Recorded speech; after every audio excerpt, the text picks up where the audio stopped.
नमस्कार। आज हम एक बहुत ही दिलचस्प सफर पर निकलने वाले हैं। ये ज्ञान का एक ऐसा सफर होगा जो हमारे देश से शुरू होकर पूरी दुनिया का चक्कर लगाएगा। तो तैयार हो जाइए। तो देखिए, हमारे आज के सफर का रास्ता कुछ ऐसा रहेगा।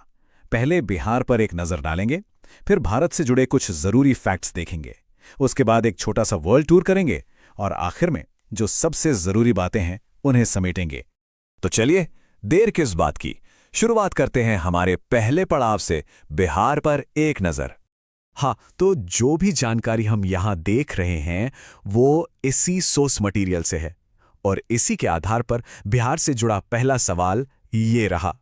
सवाल ये है कि बिहार से लोकसभा के लिए, मतलब देश की संसद के लिए, अनुसूचित जातियों यानी एससी के लिए कितनी सीटें रिजर्व की गई हैं। ये आरक्षण उनकी राजनीतिक भागीदारी को पक्का करने के लिए होता है ना।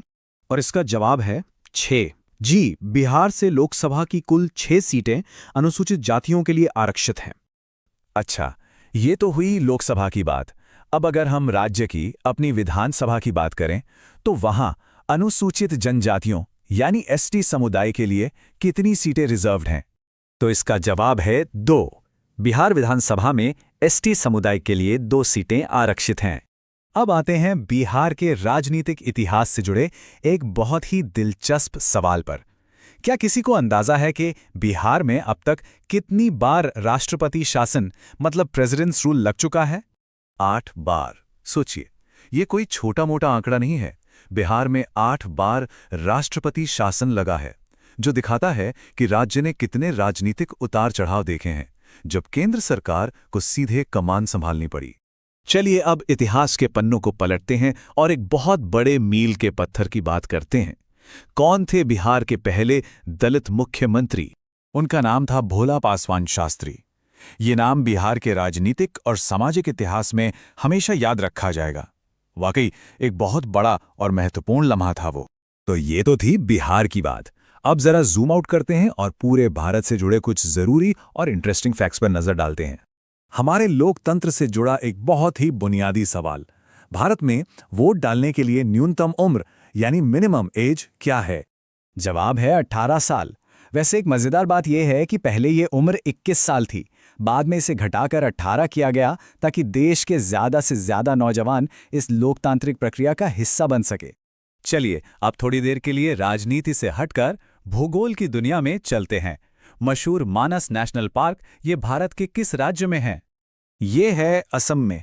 मानस नेशनल पार्क अपनी गजब की बायोडाइवर्सिटी और टाइगर रिजर्व के लिए पूरी दुनिया में फेमस है। वाकई एक बहुत खूबसूरत जगह है। और अब भारत के गौरवशाली इतिहास से एक सवाल। गौतम बुद्ध ने ज्ञान प्राप्त करने के बाद अपना सबसे पहला उपदेश कहाँ दिया था? वो जगह थी सारनाथ, जो वाराणसी के बिल्कुल पास है।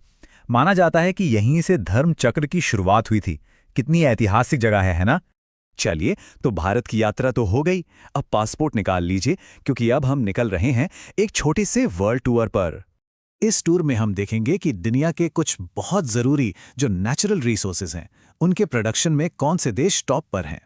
तो ये देखिए, अगर बात करें आयरन ओर यानी लौह अयस्क की, तो उसमें ऑस्ट्रेलिया सबसे आगे है। यूरेनियम, जो न्यूक्लियर एनर्जी के लिए बहुत जरूरी है, उसमें कजाकिस्तान का दबदबा है। और हम सबकी पसंदीदा कॉफी यानी कहवा, उसका सबसे बड़ा प्रोड्यूसर है ब्राजील। और हमारे वर्ल्ड टूर का आखिरी सवाल, दुनिया की सबसे बड़ी ताजे पानी की झील कौन सी है? इसका नाम है लेक सुपीरियर। और ये झील इतनी बड़ी है कि ये 2 देशों में फैली है, कनाडा और अमेरिका। वाकई कमाल है। तो बिहार से शुरू हुआ हमारा ये सफर दुनिया घूमकर वापस आ गया है। चलिए फटाफट से देख लेते हैं कि इस पूरी यात्रा की सबसे मुख्य बातें क्या रहीं। तो हमने देखा कि बिहार में 8 बार राष्ट्रपति शासन लगा, जो वहां की राजनीति के बारे में बताता है।